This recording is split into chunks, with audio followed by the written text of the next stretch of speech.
Hi guys, samahan niyo ulit ako mag-makeup. Ang gagawin kong makeup ngayon is para sa mga morena ni request ng aking kaibigan. Hi Berna, kamusta ka dyan? Para sa ito, naka, nakapag skin prep na po pala ako. Ngayon po ang gagamitin ko po is Everbilena. Kasi ito po yung malapit-lapit na shade sa akin. Hindi ko po kasi alam kung morena ako. Nga pala guys, share ko lang, noong nakaraan kasi na naginip ako, napakalalim ng panaginip ko, nakakatakot, napaka-creepy. Diba nga sabi ko sa inyo, hindi ako nakakatulog ng gabi, kaya umaga ako natulog. Doon sa panaginip ko, nakasakay ako sa isang jeep, tapos yung jeep na yon papuntang palengke, may mga kasama kong kakilala ko, na nakikilala ko, tinanong pa nga yung tungkol sa brand ko sa lipstick. Para mabilis na kwento, edi bumaba na kami ng palengke. Ang palengke dito sa Cavite City, alam ko yung itsura. Pero yung binabaan ko doon sa panaginip ko is, iba yung itsura ng palengke. May pinasukan ako na parang deliberihan ng mga J&T. Tapos pumasok ako doon, tapos may sinundan ako isang matandang lalaki. Pagkasunod ko sa kanya, bigla na lang lumabas sa lumang school. Tapos yung sinusundan kong lalaki, biglang nawala. Di ako, hinahanap ko yung palabas. Tapos hanggang sa may mga nakita kong estudyante na nakanta ng yapune, mga ganong words, yabune o yapune. Habang nakanta sila bigla silang nawawala. Tapos hanggang sa may nakasalubong ako mga pare na basta may ganon, tapos nakapalda. Basta pare, ganyan. Ang kulay-kulay asul. Tapos may puro hagdan. Tapos yung mga hagdan, putol-putol. Ganon, basta yun yung term. Yapune, yabune, ganon. Lagi nila kinakanta yung yapune, yabune, ganon. Tapos yung mga grupo ng estudyante, tinititigan ko sila, tapos unti-unti sila nawawala isa-isa. Ang dami nila nawawala sila isa-isa dun sa lugar na yon. Tapos sumunod ulit noon, may nakasalubong ulit ako mga pari. Tapos nawawala din sila unti-unti. Nagtatakot ako. Ngayon guys, lagay tayo ulit ng powder. Tapos ngayon yan, nawawala yung mga pari. Tapos ako, syempre parang nawiweirdo na ako sa lugar. Mahanap ako ng palabas. Mga lugar na yun. Ewan ko kung ako lang ha. Kasi, sa panaginip ko kasi, diba itong area, palengke yung pinasukan ko, tapos napunta ako sa school. Nung nakahanap ako nung lugar na lalabasan, tapos may nakita akong bata, hindi ko alam kung maniniwala ako dun sa bata, kasi nahingi ng tulong. Tapos isipin mo bata, tapos kaya niyang buhatin yung troso.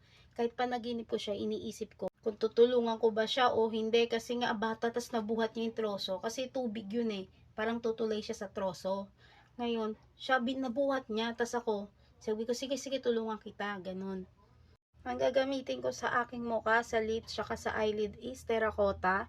Abis brand. Kung gusto nyo po mag-avail kayo sa akin, goods po para sa mga morena. Tapos yung bata, ang ginagawa doon sa tubig na yun, doon sa gitnang yun, is parang nag-ano siya, tawag dito, nangingisda siya. Tapos yung pala, may kuya siya. Tinong sa akin ng kuya niya, ano dong ginagawa ko sa lugar na yon? Ang sagot ko, pumunta lang po ako ng palengke, tas napunta ako dyan. Sabi niya, lumang school yan, bakit ka nandyan? Sabi ganon. Basta doon sa school na yun, parang mga putol-putol na hagdan, madaming putol-putol na hagdan. Tapos sabi nung lalaki, yung kuya nga nung bata, buti nakalabas ka pa, nakasulubong mo ba yung mga pare? Sabi ko, opo, nakasulubong ko naman po. Sabi, hala, buti nakalabas ka. Siyempre ako napaisip nun, kahit ewan ko, panaginip ko, pero feeling ko totoo. Sabi ko, bakit po ba? Sabi niya, yung mga pare niya, nanunumpa ng tao yon, ganon.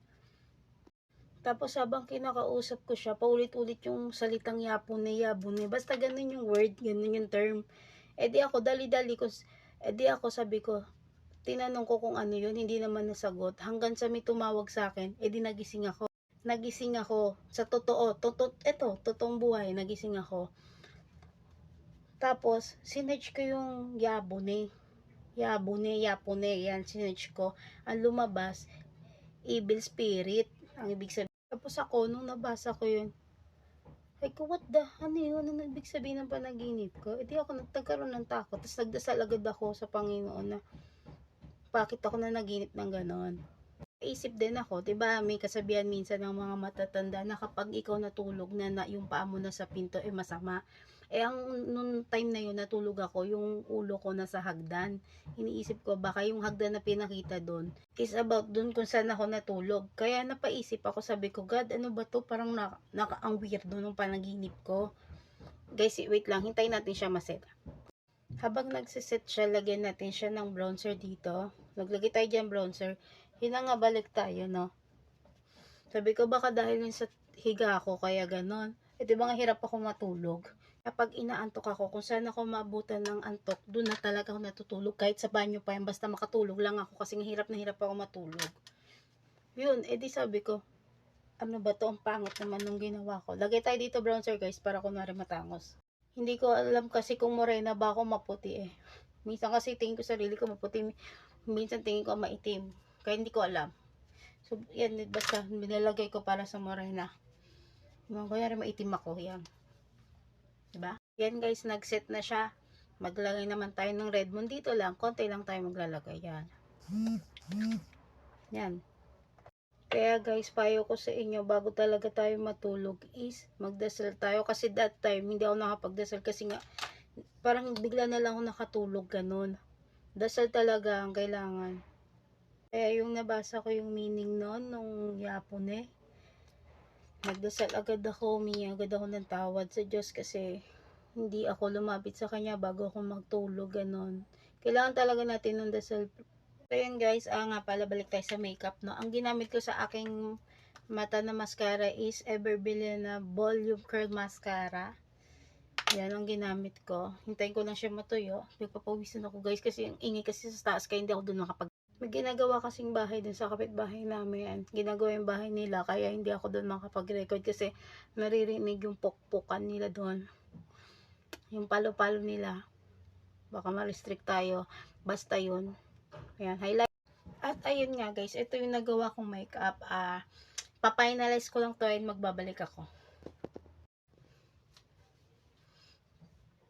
At ito lang yung kinayanan ko. Ang ginawa ko lang naman dito is yung pwedeng pang everyday tsaka pang school na morena look. Pero gagawa pa ako ng other video for morena glam look. At try po natin yun. So yun guys, thank you for watching. Love you all!